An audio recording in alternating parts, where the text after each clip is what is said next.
வார்த்தைகளை கடந்து செல்வோம். விசுவாசம், தேவனுடைய வார்த்தை எப்படி நம்ம வாழ்க்கைக்குள்ளாக அற்புதங்களை நடப்புகிறது அப்படிங்கிறத பார்த்து கொண்டு வருகிறோம். அப்போ விசுவாசம், தேவனுடைய வார்த்தை ரெண்டையும் பிரிக்க முடியாது, ரெண்டும் ஒன்று தான். விசுவாசம்னா கடவுளுடைய வார்த்தை, கடவுளுடைய வார்த்தையினாலே அதை கேட்கிறவர்கள், அதை வாசிக்கிறவர்களுடைய வாழ்க்கைக்குள்ளே வருகிறது தான் விசுவாசம். அப்போ விசுவாசம் ஒரு மனுஷனுடைய வாழ்க்கைக்குள்ளே உள்ள வரும்பொழுது இந்த உலகத்தில் இருக்கக்கூடிய எல்லா தோல்வியினுடைய மனப்பான்மையிலிருந்து எல்லா மனுஷனுமே பார்த்தீங்கன்னா இன்றைக்கி காலையில் எழுந்துச்சு எப்படியாவது இன்றைக்கி 2 தோல்வியை நம்ம சந்திக்கணும்னு சொல்லி ஜெபம் பண்ணிட்டு வர்றதில்லை. எல்லா மனிதர்களுமே தங்கள் வாழ்க்கையின் எல்லா பகுதிகளிலும் எப்பொழுதுமே வெற்றியோடு கூட இருக்கிறத விரும்புகிறாங்க. அப்போ வெற்றிக்கான 7 வழிகள் அப்படின்னு சொல்லி உலகத்தில் நிறைய புக்கு இருக்குது, நிறைய மோட்டிவேஷனல் ஸ்பீச் கொடுக்குறவங்களாம் ஆட்கள் இருக்கிறாங்க. இது வெறும் மனித வார்த்தை. அந்த மனித வார்த்தையில் அவங்க சொல்கிற மாதிரி சில பிரமாணங்களை ஈக்கும் பொழுது அவங்களுக்குள்ள அவங்க சக்ஸஸ் ஆகியிருக்கிறாங்க. அதனால் அவங்க சும்மாலாம் புக்கு போடலை, சும்மாலாம் அவங்க பேசலை, அவங்க சொன்னபடி அவங்களுக்கு நடந்திருக்குது. ஆனால் எல்லா நேரமும் அந்த பிரமாணம் இயங்குமான்னா தெரியாது. எல்லா நேரமும் அவங்க சொல்கிற அந்த காரியங்கள் சரியாக வருமானா தெரியாது. அவங்களுக்கு சக்ஸஸ் ஆகிருக்குது, அதை அவங்க ஒரு புக்காக போட்டிருக்கிறாங்க. ஆனால் என்னாலும் நிச்சயமான ஒரு சக்ஸஸோடு, ஒரு வெற்றியோடு கூட நான் அந்த பூமியில் என்னுடைய தொழில், என்னுடைய குடும்பம் நடத்துகிற, என் பிள்ளை வளர்க்குறது, என்னை சுற்றி உள்ள ஜனங்களுக்கு மத்தியில் ஒரு வெற்றி உள்ளவனாக இருப்பதற்கு தேவனால் எனக்கு ஏற்படுத்தப்பட்ட வழி என்ன, அதை தெரிந்து கொள்றதுக்கு தான், அதுக்கு தான் கிறிஸ்தவம், அதுக்கு தான் பைபிள், அதுக்கு தான் இந்த பிரசங்கம். என் வாழ்க்கையினோட நான் தோண்டு போயிருக்கிறேன், என் வாழ்க்கை எனக்கே பிடிக்கல, என்னை பார்க்கும்போது எனக்கே சந்தோஷம் இல்லை, யாருக்கும் பிரயோஜனம் இல்லாத ஒரு வாழ்க்கையில் நான் வாழ்ந்துக்கிட்டு இருக்கிறேன், ஆனால் நான் கிறிஸ்தவனாக இருக்கிறேன். அப்போ அங்கிருந்து எங்கே என் வாழ்க்கை ஆரம்பிக்கணும், எந்த இடத்துலேருந்து எனக்கான வெற்றிக்கான வழி ஆரம்பிக்குது? அதுக்கு தான் தேவனால் ஏற்படுத்தப்பட்ட விசுவாசம். அப்போ அந்த ஒரு விசுவாசம் அது எப்படி எனக்குள்ளே வருகிறது, அது வரும்பொழுது எனக்குள்ளே எப்படிப்பட்ட மாற்றங்கள் நான் அடைகிறவனாக இருக்கிறேன், இது எல்லாமே என்னை தனிப்பட்ட என் வாழ்க்கையை சார்ந்தது. இது எங்கே ஆகுதுன்னா நான் வீட்டில் போய் என்ன செய்கிறேன்றதுலேருந்து ஆரம்பிக்குது. என்ன பார்க்குறேன், என்ன பேசுகிறேன், யாரோடு நான் பழகிறேன், என் வாழ்க்கையவே மாற்றுது பாருங்க. அதுதாங்க கிறிஸ்தவம். கிறிஸ்தவன்றது பேரை மாற்றிக்கிட்டு தண்ணியில் முக்கி எடுக்கிற வாழ்க்கை இல்லை. கிறிஸ்தவன்கிறது அன்றாட என் வாழ்க்கையில் என் கதவை சாத்திக்கிட்டு நான் ஒரு வாழ்க்கை நான் ஒன்று வாழ்கிறேன்.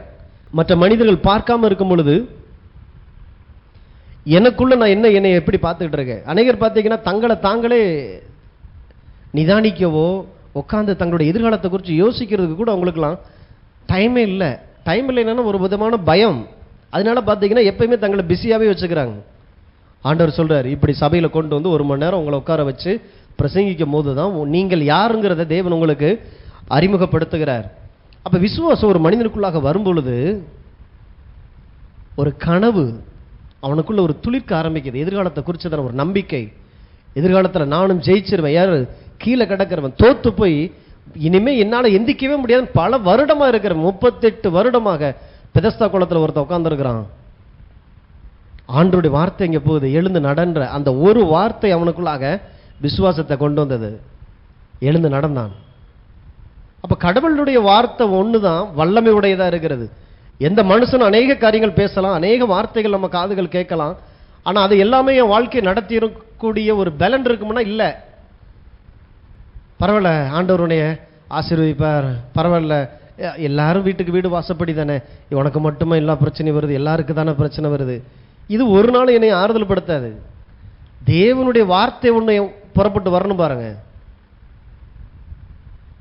லாசருவே வெளியே வான்னு தேவன் சொன்னா மாத்திரம்தான் கல்லறையெல்லாம் திறந்து வெளியில வரும். அது தேவனுடைய வார்த்தையா இருக்கணும். அப்படிப்பட்ட வார்த்தையை தான் இன்னைக்கு தேவன் எழுதி உங்க கையில கொடுத்திருக்கிறாரு. இந்த வார்த்தை குறித்து நம்ம கவனம் இல்லாமல் இருப்போமானால் ரொம்ப பெரிய நன்மைகளை நம்ம இழந்துகிட்டு இருக்கிறோம். அப்ப நமக்கான ஒரு எதிர்காலத்தை இந்த விசுவாசம் எனக்குள்ள உருவாக்க வல்லமையுடையதா இருக்கிறது. இன்னைக்கு அநேகர் பார்த்தீங்கன்னாக்க எதிர்காலம்னா என்னன்னே தெரியாம எப்படி போகுதுன்னே தெரியல. எப்படிங்க வாழ்றீங்க, ஏதோ போகுது, ஏதோ வண்டி ஓடுது, அதாவது தெரியல, அதாவது இவங்க கண்ட்ரோல்லே இல்லை, அதுவாக ஓடுது, என்னை தரன்னு இழுத்துக்கிட்டு போயிட்டு இருக்குது.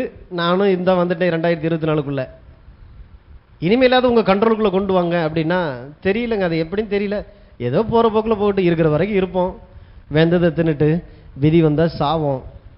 எல்லாத்துக்கும் ஒரு பழமொழி வச்சுட்டு இப்படி வாழ்க்கையை விரக்தி ஆகிடுறாங்க. ஆனால் இந்த ஒரு விசுவாசம் ஒரு மனிதனுக்குள்ளே வருமானால் வாழ்க்கை குறித்து ஒரு நிச்சயம், ஒரு எதிர்காலம், ஒளிமயமான ஒரு எதிர்காலம் என் கண்ணுக்கு முன்னாலேயே அப்படி தெரியணும். பார்க்கும் பொழுதே தேவனுடைய அந்த தரிசனம், அந்த வார்த்தைகள் எல்லாமே என் கண்ணுக்குள் முன்னாடி ஒரு படத்தை காட்டுது பாருங்க. ஒரு தரிசு நிலமா இருக்குது. அந்த நிலத்துல வாங்கின ஒருத்தன் அவன் என்ன நினைக்கிறானோ அப்படிப்பட்ட கிரியைகளை அந்த இடத்துல உன்னால செய்ய முடியும். தரிசு நிலத்தை தரிசா பார்த்தா வாழ்க்கை முழுதும் பார்த்தீங்கன்னா தரிசா தான் இருக்கும். என்னங்க அந்த நிலத்துல என்ன இருக்கு? அது தரிசா கிடக்குது. என்னங்க உங்க பிள்ளை அப்படி இருக்கான், அது ஒன்றுத்துக்கு விளங்காம இருக்குது. என்னங்க உங்க தொழில் இப்படி இருக்குது, ஆமா அது இப்போ அவ்வளோதான். இப்படி தரிசா பேசிக்கிட்டு இருக்கலாம். ஆனால் தரிசை பார்க்கிற ஒருத்தனுடைய பார்வை மாறணும். எப்போ மாறும்? அவனுடைய ஆவி மாறி அவன் வாழ்க்கையில் ஒரு விசுவாசம்னு சொல்லி ஒரு துளிர் விட்டு வரும் பொழுது அதை பார்க்குற கண்ணோட்டமே மாறும். அதில் ஒரு பில்டிங்கை கட்டுறது, அதில் ஒரு காம்ப்ளெக்ஸை கட்டுறது, அதுக்குள்ள ஒரு வீட்டை கட்டுறது, ஏதோ ஒன்று உள்ளுக்குள்ள தோணும் பாருங்க. அந்த தோன்ற இடத்துக்கு பேர் தான் விசுவாசம். தேவனுடைய வார்த்தை உங்களுக்குள்ள வரும் பொழுது தரிசு போல கிடக்கக்கூடிய உங்க வாழ்க்கையை தேவன் வேற ஒரு கண்ணோட்டத்தோடு கூட உங்களை பார்க்க வைக்கும் பொழுது அதை மாதிரியே செய்ய ஆரம்பிங்க. இந்த உலகத்தில் யாருமே அப்படி செஞ்சிருக்க மாட்டாங்க. இருக்கிறதுலே இருக்குன்னு சொல்லிட்டு போகக்கூடிய ஒரு வாழ்க்கைக்கு மத்தியில் இல்லை, இப்படி இருக்கிறத இப்படி மாற்றப் போகிறேன், அதுக்கு உதவி செய்யறது தான் தேவனுடைய வார்த்தை. அந்த வார்த்தையை நான் தியானிக்க தியானிக்க தியானிக்க என் வாழ்க்கைக்குள்ள தேவரகமான விசுவாசம் துளிர்விட ஆரம்பிக்கிறது. அந்த விசுவாசத்தை உடையவனை வச்சு தான் சொல்றாரு, எவனாகிலும் இந்த மலையை பார்த்து நீ பெயர்ந்து சமுத்திரத்திலே தள்ளுண்டு போய் என்று சொன்னால் அவன் சொன்னபடி அவனுக்கு ஆகும். ஏன்னா உள்ளுக்குள்ள பார்த்துட்டான் பிக்சரை. இங்கே பார்க்காம இங்கே இருந்து பேசுறது இல்லை. நீங்கள் பேசுகிற ஒவ்வொரு வார்த்தையும் உங்களுடைய எதிர்காலமாகவே இருக்கிறது. இன்னைக்கு மனுஷங்க எல்லாருக்குள்ளேயும் கனவு காணக்கூடிய ஒரு ஆற்றல் ஒன்று இருக்குது. ஆனால் எல்லாருடைய கனவும் பிள்ளைகளை குறித்து, தொழிலை குறித்து, எதிர்காலத்தை குறித்து எல்லாருக்குள்ளேயும் ஒரு எதிர்பார்ப்பு இருக்குது. ஆனால் எல்லாமே உங்களுக்கு நனவாகும் அப்படின்னா சாத்தியம் இல்லை. யாருமே அதை நிச்சயமாக சொல்ல முடியாது. ஒரு காலத்தில் நல்லா இருப்பாங்க, ஒரு நம்பிக்கை இருக்கும். நம்பிக்கை இல்லை, விசுவாசம். நிச்சயமா என் வாழ்க்கை இப்படித்தான் இருக்க போகுதுன்னு எங்கிருந்து சொல்ல முடியும்? எந்த ஆதாரத்தில் சொல்ல முடியும்? தேவன் சொல்லி இருக்கிறார், என் எதிர்காலம் நான் வாளா இருக்க மாட்டேன், தலையாகத்தான் இருப்பேன். என்ன நிச்சயத்தில் நீங்க சொல்லுவீங்க? அவர் சொல்லி இருக்கிறார், எழுதி என் கையிலேயே கொடுத்திருக்கிறார். அதை நான் பார்த்துட்டேன். இப்ப நான் அதை பேச ஆரம்பிச்சுட்டேன். என்னுடைய வாழ்க்கை மாறுகிறது. என் வாழ்க்கையில கீழே கிடக்கிறேன்னா மேல வருவேன், புழுதியில் இருக்கிறேன்னா ராஜாக்களோடும் பிரபுக்களோடும் உட்கார்வதற்கு இப்ப நீங்க ஆயத்தமாகணும். ஏன்னா சொன்னவருடைய சத்தம் உங்க காதுல கேட்டுருச்சு. எசேக்கியேல் தீர்க்கதரிசிட்ட சொல்றாரு, எலும்புகள் நிறைந்திருக்கிற பள்ளத்தாக்கிட்ட போய் பேசுனார். பேசாத வரைக்கும் இங்க ஒண்ணுமே நடக்காது. ஆண்டவர் நீங்க பேசுங்க, நான் பேசினாலும் இப்ப நடக்காது. ஏன்னா அந்த எலும்பு அது இருக்கக்கூடிய பூமியை இப்ப உங்க கையில கொடுத்துருக்கிறேன். தோல்வி ஒன்னுத்துக்கும் உதவாத தரிசு போல இருக்கிற உங்க வாழ்க்கை இன்னைக்கு உங்க கையில ஆண்டவர் கொடுத்திருக்கிறார். உங்களை மீறி வந்து உன்னை கடவுள் என்னாலும் செய்ய முடியும். அவர் சர்வ வல்லவர். அந்த சர்வ வல்லவர் தான் தன்னை தன்னுடைய வார்த்தைக்கு கட்டுப்படுத்தி இருக்கிறார். எப்படி? பூமியை நீ ஆண்டுகொள் அப்படின்னா அவர் வெளியில வந்துறார். அதுதான் அவருக்கு மரியாதை. அப்ப உங்க கையில இருக்கிற ஒரு காரியத்துக்குள்ளாக அவர் வந்து தலையிடணும் அப்படின்னா அவருடைய வார்த்தை ஒண்ணுதான் உள்ள வரணும். இப்ப உங்க சூழ்நிலைக்குள்ள கடவுள் வந்து உதவி செய்யணும் அப்படின்னா எப்படி வந்து உதவி செய்வார்னு நினைக்கிறீங்க? தேவன் தன்னுடைய வார்த்தையை உங்களுக்குள்ள கொடுத்து அதை பேச சொல்றதுனால அந்த சூழ்நிலைக்காக நீங்க இப்ப பேச ஆரம்பிக்கிறீங்க. கடவுளே அந்த சூழ்நிலைக்குள்ள இறங்கி வர்றாரு. இப்படித்தான் அவர் வர முடியுமே ஒழிய நீங்க தூங்கிட்டு இருக்கும் போது, நீங்க கேட்காத நேரங்கள்ல, உங்களுக்கு தெரியாத நேரத்துல வந்து ஒரு காரியத்தை செஞ்சு ஆண்டவர் மாத்திடுவார்னு சொல்லி நீங்க கனவு கண்டுட்டு இருக்கிறாங்க. அவங்க சொல்ற வார்த்தை தான், கொடுக்கிற தெய்வம் கூரையை பொத்துக்கிட்டு கொடுக்கும். என்ன சொல்ல வர்றாங்க? கடவுள் கொடுக்கணும்னு உனக்கு நினைச்சாருன்னா கூரையை பொத்துக்கிட்டாது போட்டுருவாரு. அப்ப என்ன அர்த்தம்? கடவுள் கொடுக்க நினைக்கல, அதனாலதான் இப்ப யாருடைய கூரையும் பிக்கல. அப்படி இல்லை, வேதம் தெளிவா போட்டிருக்குது. தன்னுடைய சொந்த குமாரன் என்றும் பாராமல் அவரையே நமக்காக ஒப்பு கொடுத்த தேவன், அவரோடு கூட மற்ற அந்த எல்லாம் அப்படின்னா எல்லாமே அதுக்குள்ள வந்துருது. உங்க வாழ்க்கைக்கு தேவையான அத்தனையும் கொடுக்காமல் இருப்பது எப்படி? அப்ப உங்களுக்கு பிடிக்காத இந்த நிலையை மாற்ற, நீங்க விரும்பாத ஒரு சூழ்நிலையில வாழ்ந்துட்டு இருக்கிறீங்க.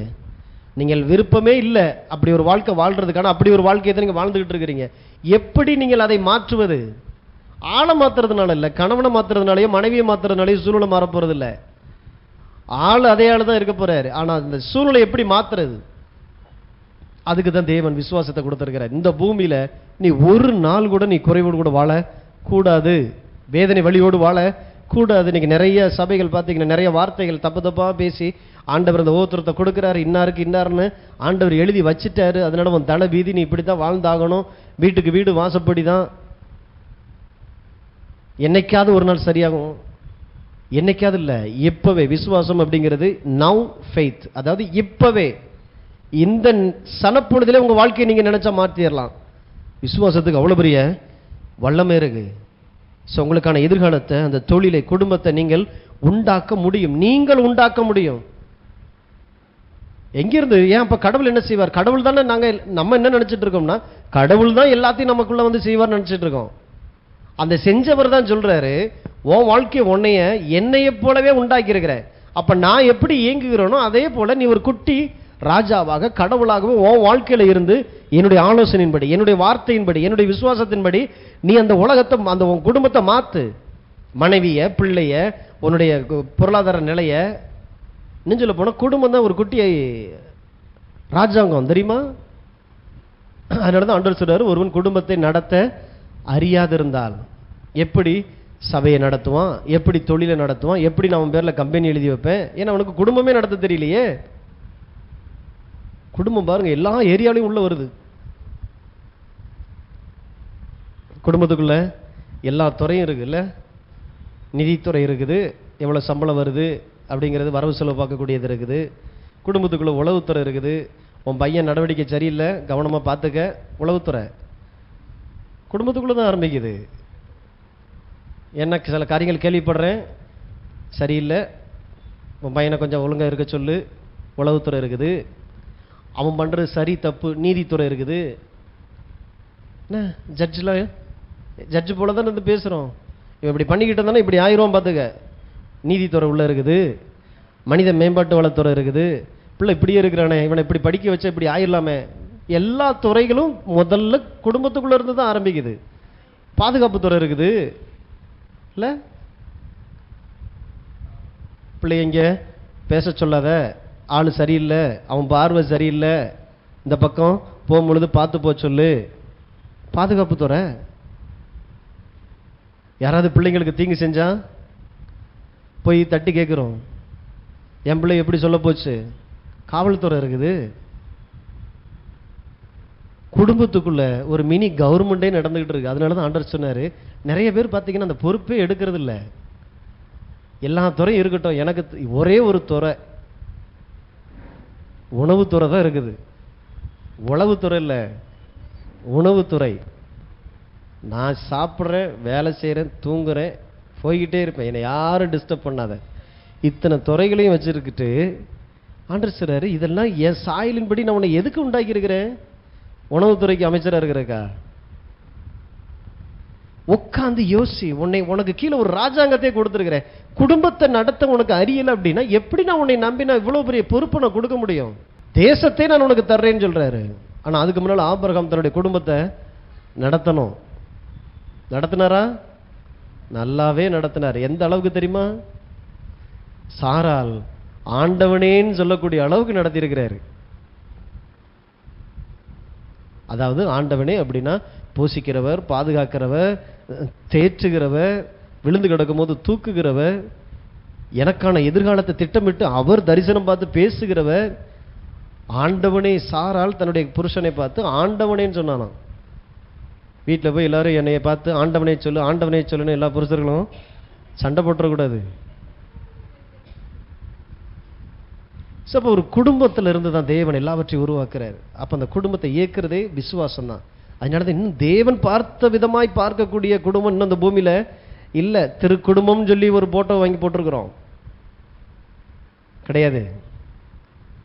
இன்னைக்கு நீங்க தான் திருக்குடும்பமா இருக்கிறீங்க. உங்க வாழ்க்கை, கணவன் மனைவி, அதுக்குள்ள வருகிற அந்த பரிசுத்தமான அந்த உறவு, பிள்ளைகளுடைய வளர்ப்பு, தேவனுடைய பயத்துக்கும் தேவன் அறிகிற அறிவுக்குள்ளாக அந்த குடும்பத்தை நடத்தும் போது அதுக்கு பேரு தான் திரு குடும்பம். திருன்னா என்ன அர்த்தம்? மரியாதைக்குரிய, புனிதமான. அதான் உங்க வீடு மரியாதைக்குரியதா இருக்கும். உங்க பிள்ளைங்கள இருந்து உங்களுடைய குடும்பத்தை பார்க்கும்போது அதுல அவ்வளவு அழகா இருக்கும். அப்ப உங்களுக்கு பிரியமில்லாத காரியத்தை மாற்றணும் அப்படின்னா அதுக்கு தான் ஆண்டவர் விசுவாசத்தை வச்சிருக்கிறார். இந்த விசுவாசம் எங்கே வரும்? தேவனுடைய வார்த்தையினால் வரும். தேவனுடைய வார்த்தையை கேட்டுக்கொண்டே இருக்கிறனால தான் வரும். அதுக்கு தான் இந்த வாய்ப்புகள் எல்லாம் பயன்படுத்துங்க. கர்த்தர் இன்னைக்கு உங்களை உண்டாக்கி இருக்கிறார். இன்னைக்கு நீங்க கர்த்தருக்காக காத்திருக்க வேண்டிய அவசியம் இல்லை. அவர் இப்போ உங்களுக்காக காத்துட்டு இருக்கிறார். எதுக்கு? உங்களுடைய வாயின் வார்த்தைக்காக காத்து கொண்டிருக்கிறார். கர்த்தர் உங்களை உண்டாக்கிட்டார். இன்னைக்கு என்ன வேணும்? ரெடி பண்ணி ஆயத்தப்படுத்திக்க. நிலத்துல நெல்லை விதைக்கிறாங்க. ஆண்டவர்கிட்ட கேட்ட விதைச்சாங்க. நிலம் அவங்களுக்கு பேர்ல இருக்குது, விதைகள் நிறைய இருக்குது. என்ன வேணுங்கிறத அந்த விவசாயி தீர்மானம் எடுக்கிறான். அதுக்கேற்ற மாதிரி நிலத்தை பண்படுத்துறான். அதுக்கு தண்ணி பாய்ச்சி அதுக்கு உண்டான நெல்லை முளைப்பிக்கக்கூடிய தன்மையுடையதாய் மாற்றி அதுல கொண்டு போய் நெல்லை விதைச்சு அந்த நெல்லுல இருந்து அறுவடை எடுத்தாச்சு. இப்ப நெல் வந்துருச்சு. அடுத்தது அதை அவிச்சு அதுக்கப்புறம் அதை திரிச்சு உங்க கைக்கு வந்துச்சு அப்படின்னா அந்த அரிசிக்கு பேர் என்ன?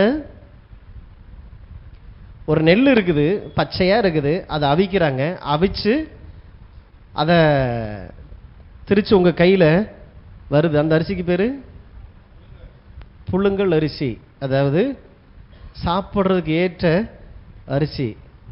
இப்ப அவிக்காம ஒரு அந்த நெல்லை அவிக்காம அப்படியே அதை அரைச்சு அதுல இருந்து ஒரு அரிசி எடுக்கிறாங்க. அதுக்கு பேரு, புரியுதுங்களா? விவசாயத்துக்குள்ள இவ்வளவு விஷயம் இருக்கு. ஒரே நெல்லு தான். உனக்கு என்ன வேணுமோ நீ முடிவு பண்ணு. பச்சரிசி வேணுமா புழுங்கரிசி வேணுமாங்கிறத நீ தானே தீர்மானம் பண்ற. அப்ப விசுவாசம் உங்களுக்குள்ள வருமானால் அந்த விசுவாசம் உங்க வாழ்க்கைக்கு என்ன தேவைன்றதை கடவுள் அங்க காத்துக்கிட்டு இருக்கிறார். உன் வாயை திறந்து நீ என்ன பேசுறியோ அதை செய்வதற்கு நான் காத்துக்கிட்டு இருக்கிறேன். ஆண்டவரே நீங்களா பார்த்து ஏதாவது செஞ்சிருங்க. நீங்களா வாய்ப்பே இல்லை.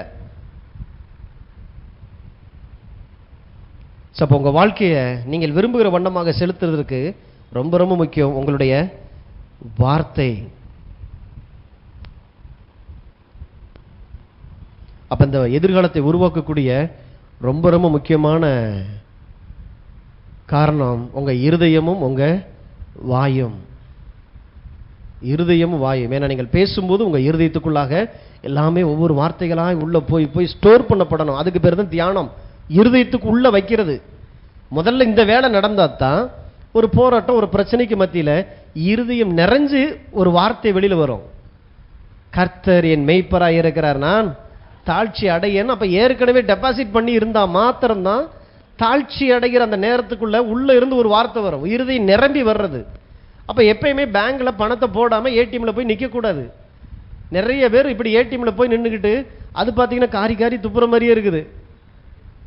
காடை காடா உள்ள போட்டு போட்டு எடுத்தா வெறும் வெள்ளக்கடல பேப்பரா தான் வருது. ஏன்னா இங்க அக்கௌண்ட்ல பணம் இல்லை. அக்கௌண்ட்ல பணத்தை போடுறதுக்கு ஒரு பிரயாசம் இருக்கிறோமா, சம்பாதிக்கிறோமா, 8 மணி நேரம் வேலைக்கு ஓடுறோம்ல, அந்த பிரயாசத்தை தான் இவங்க இருதயத்தில் டெபாசிட் பண்றதுக்கு. நான் வேலைக்கு போயிட்டேன்னா என்னை நீ டிஸ்டர்ப் பண்ணக்கூடாது, சும்மா சும்மா போனா போட்டு என்னைய டிஸ்டர்ப் பண்ணக்கூடாது சொல்றோம்ல.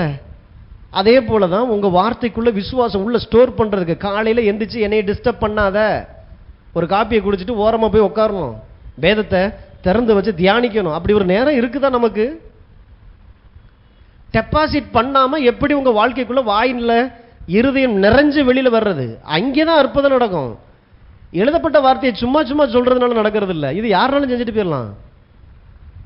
ஒரு முயற்சி, ஒரு பிரயாசம், உட்காந்து ஆண்டவரோட நேரத்தை செலவு செஞ்சு அனுதினமும் நல்லா இருக்கிற நாட்கள்லேயே சம்பாதிச்சு அதை சேர்த்து சேர்த்து வைக்கணும்.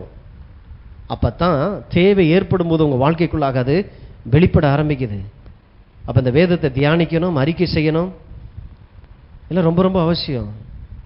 அப்ப லூக்கா 6ஆம் அதிகாரத்தில் 6ஆம் அதிகாரம் 43 இருந்து, நல்ல மரமானது கெட்ட கனி கொடாது, கெட்ட மரமானது நல்ல கனி கொடாது, அந்தந்த மரம் அதனதன் கனியினால் அறியப்படும், முட்செடிகளில் அத்திப்பழங்களை பறிக்கிறதும் இல்லை, நெருஞ்சி செடியில் திராட்சை பழங்களை பறிக்கிறதும் இல்லை.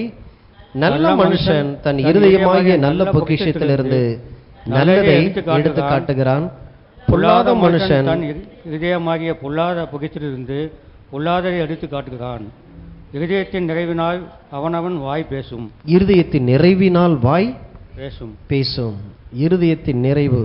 அப்ப இங்க சொல்ல வருது மரத்தை குறித்து பழத்தை குறித்து பேச வரல. ஒரு மனிதன் ஏன் கனி கொடுக்கிறான், ஏன் கனி கொடுக்க முடியலைன்றதை சொல்ல வர்றார். இங்க கடவுள் இதுல பிரச்சனையே இல்லை. அதனால தான் உங்கள் வாழ்க்கை ஆசீர்வாதமாக இல்லை அப்படின்னா அதுக்கு கடவுள் காரணர் அல்ல. இந்த வேலை நடந்திருக்குதா? நல்ல மரம் நல்ல கனியை கொடுக்க. அப்போ நல்ல மரம் அப்படின்னா நல்ல மனுஷன்றது யார் அப்படின்னா தேவ சத்தத்தை கேட்டு அதன்படி செய்கிற மனுஷன். அப்போ வாயை சரியாக பயன்படுத்தணும். இதை செய்யாமல் 46வது வசனம், என்னை ஆண்டவரே ஆண்டவரே என்று நீங்கள் சொல்லியும் நான் சொல்லுகிறபடி நீங்கள் செய்யாமல் போகிறது என்ன? உட்காந்து இருதயத்துக்குள்ள வேலை பார்க்கல, உன் வாயை சரியா பண்ணல, உன் வாய்க்கு என்னென்ன வார்த்தைகள் கொடுத்து பேசணுமோ அதை உன்னால பேச முடியாதபடி இருக்கிற. நான் சொன்னதை செய்யாம என்னை எப்ப பார்த்தாலும் ஆண்டவரே ஆண்டவரே ஆண்டவரேன்னு சொல்றதுனால ஒன்றும் நடக்காதுன்னு அவரே சொல்லிட்டாரு. இன்னைக்கு சபைகள் தோறும் ஜபந்தான், அந்நிய பாஷை எல்லாம் நடக்குது. எதுவும் குறைவில்லை, இதை நான் குறைவா சொல்லலை. செய்ய வேண்டியது செய்யாமல் இதை நான் செய்யும் பொழுது வாழ்க்கையில் ரிசல்ட் இல்லை. அதனால தான் கிறிஸ்தவத்தில் பெரிய மாற்றம் இல்லாதபடி பரவாயில்ல. ஆனால் முந்திக்கு இப்போ எவ்வளோ பரவாயில்ல.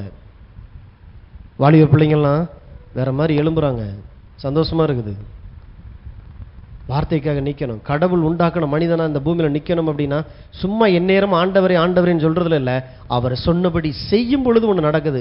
அதைத்தான் தொடர்ந்து வாசிக்கும் போது சொல்றாரு, அப்படிப்பட்ட மனிதன் எப்படி இருப்பான்? கற்பாறையின் மேல் கட்டப்பட்ட வீட்டிற்கு ஒப்பாய் இருப்பான். ஆழமாய் தோண்டி, இங்க விஷயமே ஆழமாய் தோன்றதுல தான் இருக்கு, வெறுமனே சொல்றது இல்லை. சம்பளத்தை கொண்டு வந்து 100-500 ரூபா காசை கையில கொடுக்கும் பொழுது அந்த நாள் முழுவதும் அவர் ஆழமா ஒன்ன தோண்டி இருக்கிறாரு. அவ்வளவு கஷ்டப்பட்டு இருக்கிறார். வேர்வையிலையும் எல்லா அவமானத்திலையும் எல்லா விதமான எதிர்பார்ப்புக்கு மத்தியில எவ்வளவு ஏமாற்றங்கள், எத்தனையோ வழிகள், எத்தனை பேர் என்னென்னலாம் பேசியிருப்பான். வேலையெல்லாம் விட்டலாமா, எதுக்கு நம்ம இங்க இருக்கணும்? ஆனா உள்ளுக்குள்ள மனைவி கண்ணுக்கு தெரியவா, பிள்ளை கண்ணுக்கு தெரியும், அதனுடைய எதிர்காலம் கண்ணுக்கு தெரியும். சகிச்சுக்கிருவான் அந்த மனுஷன்.